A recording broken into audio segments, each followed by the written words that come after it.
Again assertion reason type का question है। Assertion है during pachytene crossing over takes place which is dependent on recombinase. Pachytene में जो crossing over हो रही है वो क्रॉसिंग ओवर किसकी मदद से होती है?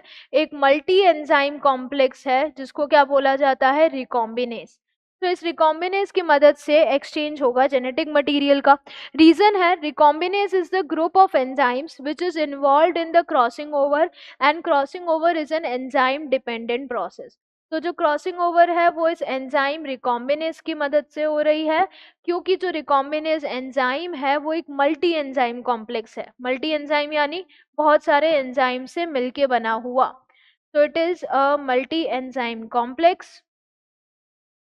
ये मल्टी एंजाइम कॉम्प्लेक्स के अंदर बहुत सारे अलग अलग एंजाइम्स हैं जो कि क्या करेंगे? पहले डीएनए का फ्रैगमेंट्स बनाएंगे नॉन सिस्टर क्रोमैटिड से, फिर उनको एक्सचेंज करवाएंगे, एक्सचेंज होगा, देन उसके बाद followed by ligation through DNA ligase.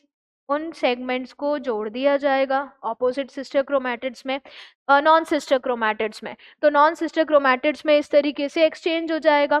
तो इसलिए यहाँ पर जो रिकॉम्बिनेशन है वो एक ग्रुप ऑफ एंजाइम है जो क्रॉसिंग ओवर कराता है, और क्रॉसिंग ओवर एक एंजाइम मीडिएटेड प्रोसेस है। तभी जाके जो पेकाइटिन जो क्रॉसिंग ओवर हो रही है पेकाइटिन में वो डिपेंडेंट है किस पर? रिकॉम्बिनेज पर। तो यहाँ पर असर्शन भी सही है, रीजन भी सही है, और जो असर्शन है वो रीजन को पूरी तरीके से, यहाँ पर जो रीजन है वो असर्शन को पूरी तरीके से एक्सप्लेन कर रहा है। तो करेक्ट आंसर क्या हो जाएगा? Option A. ए मतलब जिसमें असर्शन रीजन दोनों सही हैं और जो रीजन है वो असर्शन को एक्सप्लेन कर रहा है। So correct answer is option A. So this was all about the DPP number 8 cell cycle and cell division. This was the last DPP of this chapter जिसमें हमने mainly meiosis 1 और meiosis 2 या overall meiosis के ऊपर dependent या based questions जो थे वो solve करे। बहुत सारे क्वेश्चंस ऐसे भी थे जो मैच द कॉलम वाले थे, लेकिन उनको बहुत जल्दी और बहुत इजीली सॉल्व किया जा सकता है अगर एक या दो ऑप्शन भी मैच हो जाएं तो। और मेनली जो यहाँ पर क्वेश्चन बेस्ड थे वो रिकॉम्बिनेशन के ऊपर बेस्ड थे, यानी प्रोफेज 1 की जो अलग अलग सब स्टेजेस हैं उन पर बेस्ड थे।